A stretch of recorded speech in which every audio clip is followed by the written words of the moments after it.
또 여호와의 목전에 악을 행하니라. 이스라엘 자손이 여호와의 목전에 악을 행함으로 여호와께서 모압 왕 에글론을 강성하게 하사 그들을 대적하게 하심에 에글론이 암몬과 아말렉 자손을 모아 가지고 와서 이스라엘을 쳐서 종려나무 성읍을 점령한지라. 이에 이스라엘 자손이 모압 왕 에글론을 18해 동안 섬기니라. 이스라엘 자손이 여호와께 부르짖음에 여호와께서 그들을 위하여 한 구원자를 세우셨으니 곧 베냐민 사람 게라의 아들 왼손잡이 에웃이라.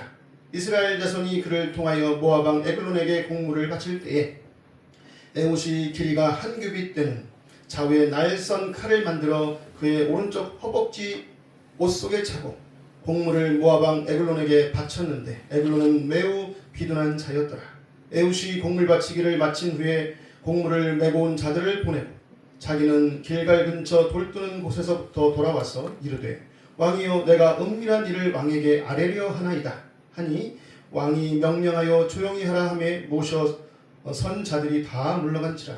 에웃이 그에게로 들어가니 왕은 서늘한 다락방에 홀로 앉아 있는 중이라. 에웃이 이르되 내가 하나님의 명령을 받들어 왕에게 아랠 일이 있나이다 하매 왕이 그의 좌석에서 일어나니 에웃이 왼손을 뻗쳐 그의 오른손 허벅지 위에서 칼을 빼어 왕의 몸을 찌르매 칼자루도 나리를 따라 들어가서 그 끝이 등 뒤에까지 나갔고 그가 칼을 그의 몸에서 빼내지 아니하였으므로 기름이 칼날에 엉켰더라. 에웃이 현관에 나와서 다락문들을 뒤에서 닫아 잠그니라. 에웃이 나간 후에 왕의 신하들이 들어와서 다락문들이 잠겼음을 보고 이르되 왕이 분명히 서늘한 방에서 그의 발을 가리우신다 하고 그들이 오래 기다려도 왕이 다락문들을 열지 아니한지라. 열쇠를 가지고 열어본즉 그들의 군주가 이미 땅에 엎드려져 죽었더라. 그들이 기다리는 동안에 에웃이 피하여 돌뜨는 곳을 지나 스이라로 도망하니라. 그가 이르러 에브라임 산지에서 나팔을 불매 이스라엘 자손이 산지에서 그를 따라 내려오니 에웃이 앞서가며 그들에게 이르되 나를 따르라. 여호와께서 너희의 원수들인 모압을 너희의 손에서 넘겨주셨느니라 하매 무리가 에웃을 따라 내려가 모압 맞은편 요단강 강나루를 장악하여 한 사람도 건너지 못하게 하였고 그때에 모압 사람 약 10,000명을 죽였으며 모두 장사요 모두 용사라. 한 사람도 도망가지 못하였더라.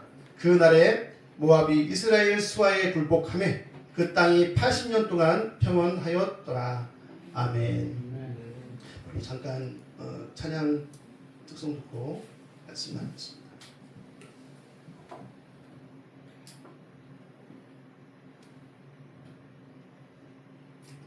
소리가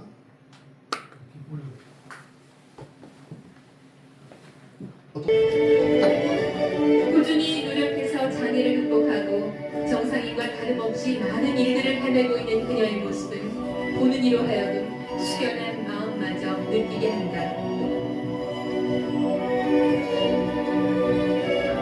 모든 사람은 동등한 가치를 태어났다고 말하는 그녀의 아름다운 노래를 들어보겠습니다.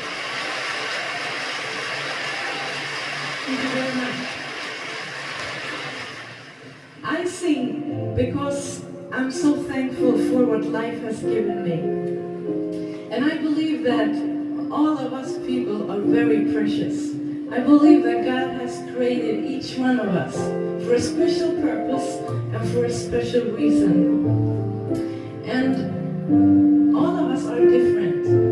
Maybe sometimes we miss things in life. Sometimes we don't have everything.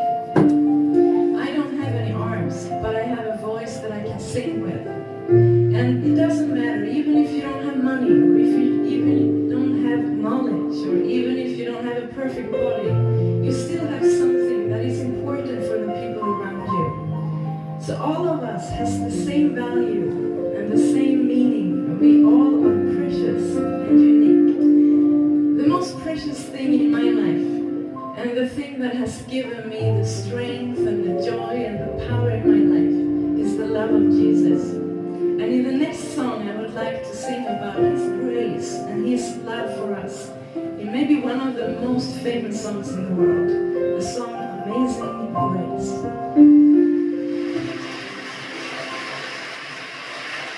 My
보셨나요?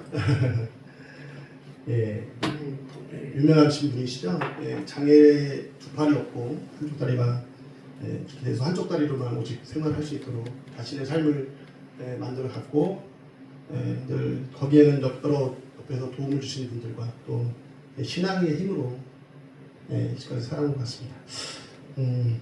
오늘 본문의 말씀은 혹시 에웃이라는 사람에 대해서 혹시 들어보신 적 있으신가요?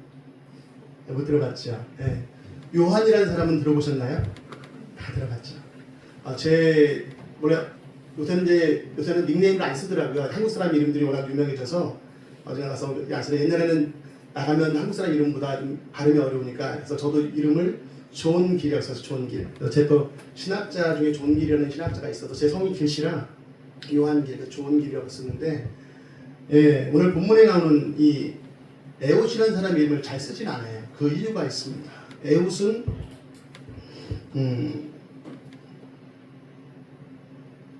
왼손잡이에요. 왼손잡이인데 우리 정상적으로 왼손을 쓰는 사람, 왼손이 타고나서 왼손을 쓰는 사람이 아니고 성경을 보니까 오른손이 불편한 사람, 오른손에 장애가 있는 원어에 보면 장애가 있는 사람으로 나옵니다. 그럼에도 불구하고 한 민족을 구원하는 큰 일을 감당하는 민족의 리더로 하나님이 세우신 것을 우리는 본문을 통해서 우리가 알 수 있습니다. 우리는 흔히 잘난 사람, 똑똑한 사람, 뭔가 많이 배운 사람, 뭔가 재능이 많은 사람이 무엇인가를 하면 더 잘할 것 같다라고 생각합니다. 실제로 그런 일도 많이 있습니다. 그러나 우리가 하나님 나라에서는 그런 사람을 보다는 물론 그런 사람들이 많은 하나님 나라를 일했지만 중요한 것은 하나님이 쓰시는 사람, 하나님 손에 붙들린 사람, 하나님이 함께하는 사람이 하나님의 귀한 일들을 감당해야 된다는 것입니다.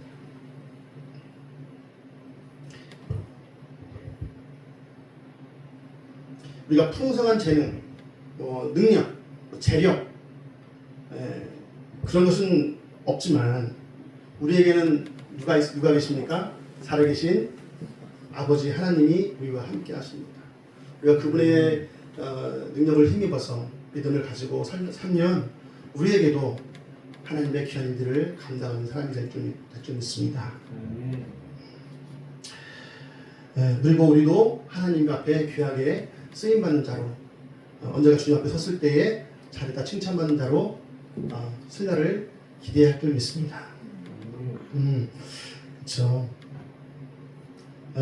우리가 늘 그럼에도 불구하고 우리는 하나님 앞에 뭔가 좀 더 나은 것을 가지고 뭔가 좀 더 많이 벌면 뭔가 많이 가지면 뭔가 그때 다 하겠습니다.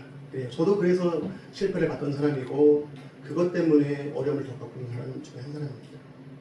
제가 예전에 한번 신탄진 쪽에 거기서 제가 이제 성경 세미나를 한번 담임 목사님과 함께 간 적이 있어요. 3박 4일 정도를 1박 2일 정도로 간 적이 있었는데 이제 오시다가 보니까 근처에 요양원을 들리시더라고요. 요양원을 들리는데 갔더니 천주교에 사는 건가 봐요. 성 뭐라고 써있더라고요. 갔더니 8인실인데 딱 들어가니까 무슨 요양원이 냄새가 많이 나요. 그렇죠? 요양원 일해 보자 동안 냄새가 아무래도 이제 대소변을 본인 스스로 못 받아내니까 냄새가 많이 나. 처음에 이렇게 했는데 저기 이제 앞에 보니까 한 여성분이 누워 있는데 목사님이 가시더라. 담임 목사님이 가시더라. 손을 꼭 잡아주시더라. 그분도 우리가 입도 돌아가시고 몸도 잘 못 가누세요. 손을 꼭 잡고 눈물이 또르르 떨어지죠. 목사님 막 이렇게 하면서 간신히 움직이시더라고요. 이게 와서 아마 가족이 이제 오실 수가 없으니까 요양원에 모신 거예요. 그분이 어떤 삶을 살았냐면 되게 어렵게 살았어요. 어렵게 살았는데 돈이 많다 보니까 많이 이제 벌게 됐어요. 가게가 하나가 2개가 되고 2개가 3개가 되고 5개가 됐어요. 이제 바빠졌어. 너무 바빠졌어요. 그 전에는 없을 때는 그래도 주일 열심히 지키고 하나님 앞에 열심히 사는 봉사도 하고 그랬었는데 바쁘고 오래간만에 돈을 버는 재미가 생기니까 이제는 하나님 내가 이 더 벌어갖고 내가 하나님 앞에 열심히 봉사하겠습니다. 그런 거예요. 목사님 봤을 때는 그게 아닌 거예요. 소홀하게 되고 뭔가 자꾸 교회에 하나님 앞에 신앙도 좀 조금씩 약해지는 것 같고 그래서 목사님이 그때는 일치로 목사님 봉사활동을 주일에 하루 한 군데라도 뭐 이렇게 화장실이라도 하나 이렇게 맡으면 안 될까요? 그랬어요. 일부러. 주일에 빠지시니까. 주일에도 일을 하게 되니까. 그러니까 그분이 제가 그분을 어떻게 하냐면 마지막에 뛰어가면서 웃으면서 제가 목사님 뭘 잘 되면요 제가 감동하고요 잘하겠습니다 그랬습니다. 그랬는데 그분이 거기에 1년을 보다 누워 계시는 거예요. 그분이 그러더라고요. 그때 목사님 말씀을 제가 들을걸요. 그러더라고요. 누구나 일할 때가 있고 누구나 하나님 앞에 섬길 때가 있습니다. 그것은 우리가 건강할 때 뿐만 아니고 우리가 어떤 상황 속에서도 하나님 앞에 내가 바로 쓸 때 중요한 것이죠. 그런데 완전히 무너지면 하나님 앞에 우리가 설 수가 없습니다. 오늘 본문의 이 내용은 우리가 여러분 잘 아시는지 모르겠지만 이 내용은 이스라엘 사람들이 이 사사기를 보면 이스라엘 사람들의 모습을 봐요. 우리 이스라엘 사람들이 어떤 모습을 볼 수 있냐면 이스라엘 사람들은 참 하나님 앞에 말썽꾸러기 어떤 말썽꾸러기냐면 늘 이런 말이 나와요. 이스라엘 자손이 또 여호와 목전에 악을 행하였더라. 하나님이 가나안 땅에 잘 정착을 시켰는데 살만 하면 이제 뭐가 보이냐면 하나님이 보이는 게 아니고 뭘 보냐면 세상이 보여요. 세상이라 그 세상이 보여요. 먹음직하고 먹음직한 것들이 보입니다. 그러다 보니까 제가 우상을 섬기는데 돈을 많이 버네. 우상 저쪽 갔더니 쟤는 저렇게 살아도 잘 사네. 그러니까 그쪽을 따라가게 되고 하나님 몰래 사람들 몰래 그쪽의 풍습과 문화와 종교를 따라가게 돼요. 그러다 보니까 사상이나 이런 것들이 자꾸 변하죠. 하나님이 원하는 삶을 살지 못하게 되는 거예요. 그럼 하나님이요 막대기를 준비하셨다가 반드시 칩니다. 반드시 치는데 이번에는 어디 막대기를 쳤냐면 모압이라는 나라를 가지고 쳤습니다. 여기 보면은 모압왕 에글론이 10절에 나오죠. 강성하게 하사. 하나님이 누가요? 하나님 강성. 그러니까 주어가 누구냐? 하나님이 강성하게 하사. 우리가 잘못하면요 악한 사람들이 강성하게 돼요. 그래서 그걸 누굴 쳐요? 우리를 치게 해요. 그래서 어떻게 하느냐? 그들을 대적하게 하심에 이렇게 했어요. 그리고 더구나 그거 혼자만 오는 게 아니에요. 그러니까 뭐라고 해요? 13절에 에글론이 암몬과 아말렉 자손들을 모아가지고 약탈 민족들이거든요. 가지고 와서 이스라엘을 쳐서 종려나무 성읍을 점령한다. 이 종려나무 성읍이 어디냐면 혹시 들어보셨나요? 여리고성 들어갔어요? 이렇게 7바퀴 돌고 매일 하루 한 바퀴 돌고 마지막에 돌고 소리를 치니까 무너졌더라. 거기가 살기 좋은 동네예요. 거기가 살기 좋은 동네라 성읍도 강성하고 문화도 강성하고 물이 많고 거기는 초원 사막지대이기 때문에 물 있는 곳이 제일 좋은 곳이잖아요. 그러니까 그런 동네. 그러니까 그런 경주의 물류가 흐르는 곳. 거기가 가나안을 점령할 때 이스라엘이 점령했던 곳인데 거기를 점령당했으니까 어떻게 되겠어요? 이스라엘이 쫄아들 수밖에 없겠죠. 거기다가 또 뭐라 그러냐면 14절에 보니까 이에 이스라엘 자손이 모압왕 에글론을 18해 동안 섬기니라. 18년 동안 섬기게 했대요. 18년 동안. 그리고 이 섬기면 나중에 또 어떻게 해요? 15절에 보니까 모압왕 에글론에게 공물을 바쳐요. 왜냐면 이제 진나라니까 이제 진나라는 항상 뭐를 해야 돼? 벌금을 내야 돼요. 그리고 가뜩이나 지금 나라도 사람도 쪼들리는데 거기다가 뭐를 내요? 공물까지 내야 돼. 상황이 됐어요. 얼마나 힘들겠어요. 그때서야 누구를 봐요? 이제 다 쪼들리고 다 뺏기니까 하나님을 보는 거예요. 하나님.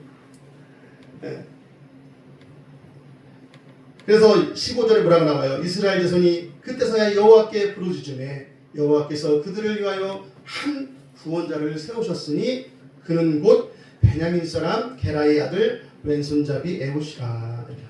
이스라엘 자손이 그를 통하여 모압왕 에글론에게 공물을 바칠 때 누구를 통해서?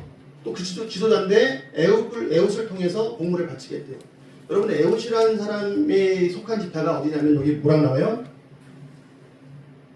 베냐민 지파. 이 베냐민이라는 지파의 이 어원은요 벤 아들 야민해서 오른손의 아들.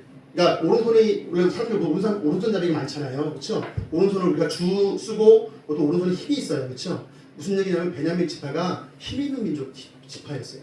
그리고 건강한 지파란 말이에요. 근데 거기에서 누가 태어났어요? 지금 오른손잡이가 아니라 또 무슨 잡이? 왼손잡이. 거기다 오른손은 또 뭐라고 나와요? 불편한 사람, 장애를 가진 사람. 그러니까 이 사람은 그 부족국가에서 우리가 알지만 남자로서의 역할을 감당할 수가 없는 사람이었습니다. 어떤 일을 할 수도 없죠. 왼손 아무래도 힘이 딸리고 그리고 한쪽에 장애가 있기 때문에 사람들이 그거를 좋은 일에 중요한 일에 쓰지를 않습니다. 사람의 입장에서는 쓸 수 없는 사람, 심지어는 노예로도 쓸 수 없고 또 더 나아가서는 하나님의 일에는 장애인들은 원래 못 쓰게 돼 있었어요. 그럼 그가 해야 수밖에 없는 일이 뭐냐면 적국에 가는 일이 수치스럽잖아요. 그 수치스러운 일에 앞장서는 사람이 될 수밖에 없던 사람. 그러니까 세상 말하면 팔 장애인이지 뭐 할 거 없잖아. 너 가서 공부를 같이 봐. 우리는 아무리 식민지라도 우리는 가지 않을 거야. 네가 가서 갖다 주고 와. 대표로 가서 왕한테 절하고 가서 공부를 주고 오는. 얼마나 몸도 안 좋은 데다가 그런 일 시키니 얼마나 기분이 안 좋겠습니까? 그렇죠? 네, 그런 삶을 살아왔다는 거예요. 그런데 이 사람이 하나님의 손에 붙들리는 사람이 되니까 어떻게 돼요? 반전의 역사가 일어나요. 18년 동안 한 번도 이런 일이 없었어요. 그런데 그가 생각하기를 에글론 왕이 죽어야 이 문제가 끝이 나겠다. 이 문제를 다들 겁을 먹고 다들 모압의 종속이 되어서 공물을 바치고 고개를 숙이고 살아가는데 그다음에 자존심이 있어도 어떻게 하지도 못하고. 근데 이 문제를 가장 고민했던 사람이 누구예요? 에옷이라는 사람. 그래서 그는 한 규빗, 딱 40원짜리 되는 칼을 오른쪽에 주머니에 찹니다. 그 들어갈 때 검색할 거 아니겠죠? 검색하죠. 요새는 어떻게 검색해요? 총차니까 이렇게 분석탐지기로 찌직해요. 저도 공항 가면은 막 그거 하지 않겠죠? 하고 막 다 내려놓고 다 하고 막 다 찍고 막 이러는데 당시에는 이렇게 만져본단 말이에요. 근데 어디를 만져보느냐? 보통은 오른다리는 칼을 왼쪽에서 뽑으니까 왼쪽 다리를 만져본단 말이에요. 그리고 또 다 일일이 만져볼 수 없잖아요. 그렇죠? 그러니까 툭툭툭 만져보면 없으면 들어가 이렇게 하는데 저 여러 번 왔던 사람이니까 또 이걸 툭툭 만져보니까 없네? 근데 이 칼을 어디에 쳤어요? 저는 왼손잡이니까 오른쪽에 뒀단 말이에요. 오른쪽에 칼을 차고 들어갑니다. 누구를 죽이려? 모압 왕 에글론을 죽이려 갑니다. 그리고 그곳에 가서 마음을 놓게 하기 위해서 갖은 아부와 공부를 휘황찬란하게 보여주고 기분 좋게 한 다음에 떠납니다. 그래서 18절에 보니까 이렇게 써요. 17절에 공물을 모압 왕 에글론에게 바쳤는데 에글론은 매우 비둔한 자였다. 이게 비둔한 자가 뚱뚱하다는 의미도 있지만 등치도 좋아요. 왕이니까. 일단은 왕들은 풍채가 좋아요. 옛날에는 또 약탈 민족들은 원래 두목들이 힘이 좋거든요. 그러니까 이제 그런 스타일인 거예요. 거기에 비하면은 뭐 독대를 하더라도 에옷은 한쪽 손은 오른손은 마치 잘 쓰는 오른손은 불구지, 또 아무것도 없지. 그러니까 독대를 초청했을 때도 어떻게 됐어요? 편하게 받은 거야. 네가 감히 나를 어떻게 하겠냐? 이러고 받은 겁니다. 그거를 계산하고 18절에 에웃이 공물 바치기를 마친 후에 공물을 내온 자를 보내고 자기는 길갈 근처 돌도는 곳에서부터 돌아와서 이르되 왕에게 내가 은밀한 일을 전할 일이 있습니다. 독대를 요청합니다. 그러니까 왕이 방심을 한 거예요. 그래서 독대를 받아들입니다. 이 독대를 받아들인 상황에서 어떻게 해요? 딱 한 방에 죽이지 않으면 자기 왼손잡이니까 이 큰 사람을 이길 수가 없잖아요. 그래서 중요한 일입니다. 뭐라고 나와요? 하나님께서 이렇게 중요한 일이니까 자, 오세요. 그렇게 했습니다. 자, 그래서 20절에 뭐라고 나와요? 에옷이 그에게로 들어가니 왕은 서늘한 다락방에 홀로 앉아있는 중이라 에옷이 이르되 내가 하나님의 명령을 받들어 왕에게 아랠 일이 있나이다 하며 왕이 그의 좌석에서 일어나니 에옷이 그때 왼손을 뻗쳐서 허벅지 칼을 40원짜리 칼을 꽂아서 그냥 찌른 거예요. 방어할 틈도 없이. 그래서 칼자루로 날에 따라 들어가서 그러니까 있는 힘껏 찌른 거예요. 이게 그냥 자기 이번에 이거 하나만 이제 내가 실패하면 내가 죽는 거니까 목숨을 걸고 그냥 자기 왼손으로. 사실 오른손잡이가 오른손이 불편해서 왼손을 쓴다고 해서 왼손이 잘 쓸 수 있는 방법은 아니거든요. 힘이 더 들어가는 것도 아니거든요. 그걸 가지고 적장의 목숨을 취하는 것입니다. 그랬더니 칼이 들어가고 빠지질 않아요. 이게 엉켜가. 이게 엉켰다는 것은 기름도 있지만 몸에 근육이 많은 사람은 칼이 잘 안 빠지거든요. 그만큼 몸이 건강한 사람이었다는 거죠. 거기서 칼을 딱 찔렀습니다. 그래서 에웃은 현관에 나와서 단을 잠근 다음에 막 뛰어갔어요. 왜? 도망가는 게 아니고요. 이제 왕이 죽었으니까, 머리가 죽었으니까 자기들 빨리 공격도를 모아서 이제 모압을 치려고 하기 위해서 몸간 겁니다. 그래서 에웃이 나간 후에, 그러니까 신하들은 모르는 거예요. 왕이 혼자 독대하고 있는데 감히 왕한테 어떻게 할 수 없으니까 앉아있으니까 아직 뭐 큰일을 보는가 보다, 뭐 화장실을 보는가, 왜 이렇게 말씀을 안 하시지? 그러고 있다가 너무 답이 없으니까 나중에 보니까 어떻게 됐어요? 열쇠를 열어가지고 본즉 25절에 보니까 군주가 이미 땅에 엎드려서 죽었더래요. 이미 살릴 기회도 놓쳤고, 그걸 누가 하셨을까? 하나님 하신 것 같아요. 하나님 하시면 이 상황을 받을 수가 없어요. 그렇죠? 이러고 나서 그들이 기다리는 동안에 에웃이 피하여 돌 뚫는 곳을 지나 스하라로 도망합니다. 그리고 그가 이르되 에브람 산지에서 나팔을 불어요. 물어서 누굴 모여? 이스라엘 사람들을 모읍니다. 이스라엘 사람들은 사실 당시만 해도 우리가 과연 모압을 이길 수 있을까? 거기다가 암몬과 아말렉까지 연합군을 우리가 이길 수 있을까? 이런 생각을 했을 거 아니에요. 자기들은 맨날 이제 18년 동안 식민지살이를 했는데 우리가 과연 이길 수 있을까? 사실은 그 마음속에 있었을 텐데 에웃이 나타났죠. 에웃이 뭐라 그래요? 그들에게 이르되 나를 따르라. 여호와께서 너희의 원수들인 모압을 너희의 손에 넘겨주셨느니라 하면서 본인이 또 앞장서서 나가서 어떻게 해요? 모압 사람 1만 명을 죽입니다. 이것이 이 본문의 스토리입니다. 그리고 약 80년간의 평화를 누리게 됩니다. 에웃은 이스라엘의 두 번째 사사입니다. 그런데 왼손잡이 사사이고 우리가 세상 말하면 장애인임에도 불구하고 이스라엘을 위기에서 하나님의 부르심으로 위기에서 구했는데 가장 오랜 평화를 누리게 만든 사사입니다.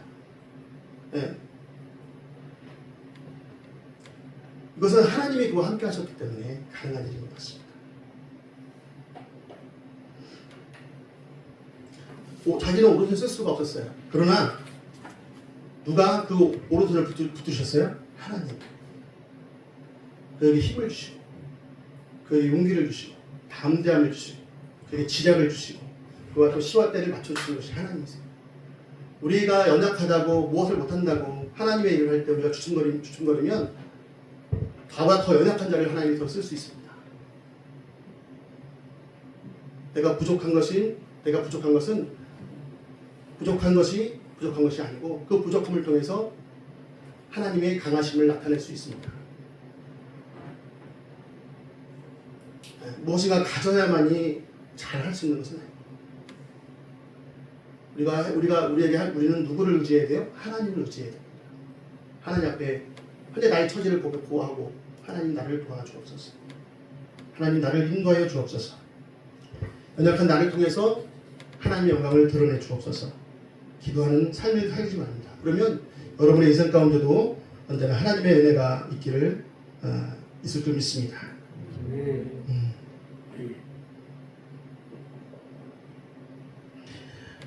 하나님의 들어쓰는 사람.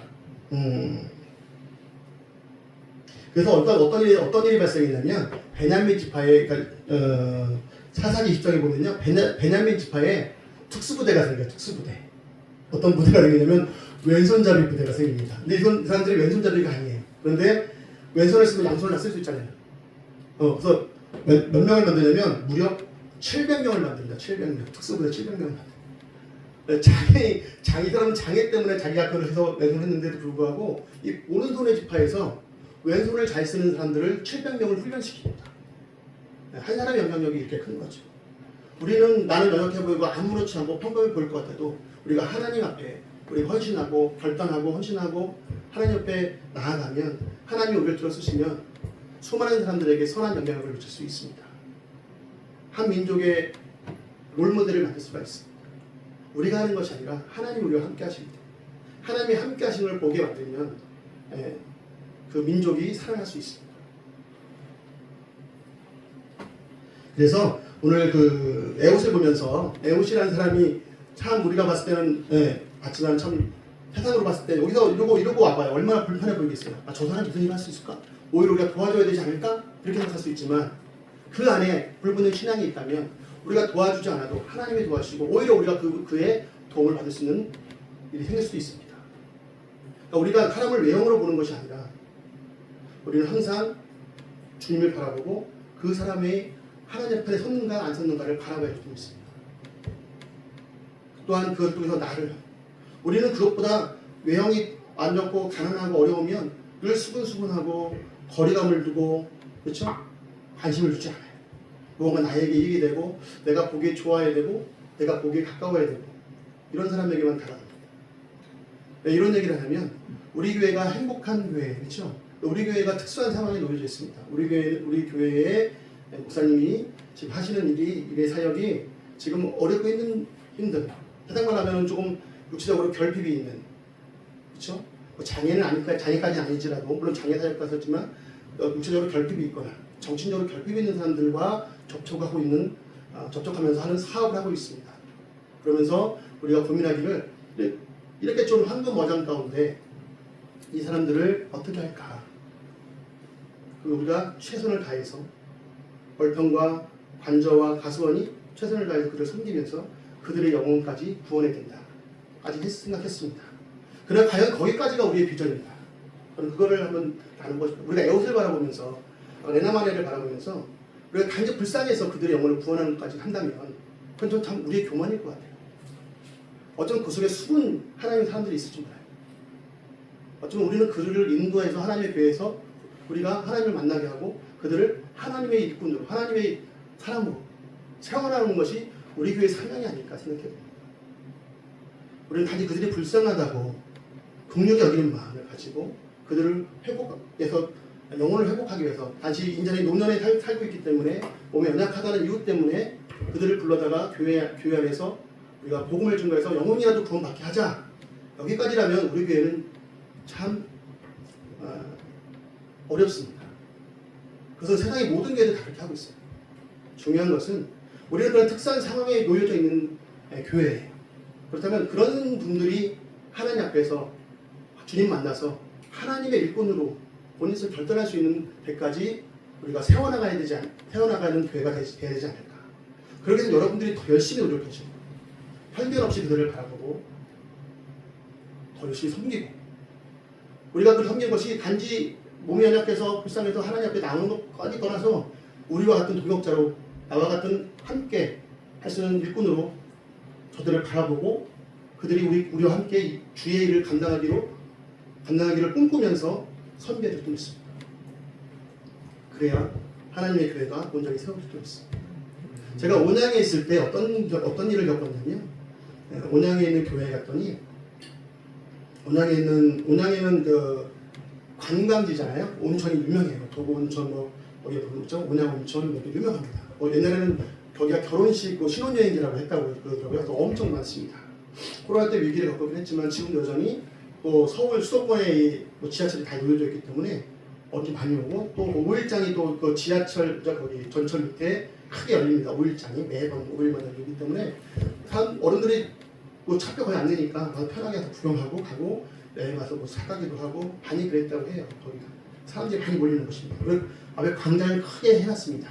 거기에 보면 또 이제 그 지방의 단체들이 무료급식소를 같이 협력해서 해서 사람들이 매번 거기 많이 모여요. 또 그러다 보니까 그분들 모이는 게 아니라 거기에 노숙자도 있습니다. 노숙자 중에서도 술을 많이 좋아해요. 거기 보면 술판이 자주 벌어져요. 대낮에서. 그 밑에 보면 이렇게 하나 깔아놓고 거기서 뭐 부어라 마셔라 하면서 그러고 있더라고요. 늦게까지 하고 거기서 자기도 하는 것 같아요. 그런데 어느 날부터 제가 거기서 몇 년 있었는데 어느 날 보니까 한 50대 중년 여성분이 사람들이 자꾸 다가서 뭐라고 얘기를 해요. 그러니까 전도하는 것 같아요. 거기에는 전도하는 데도 많습니다. 거기서 뭐 부침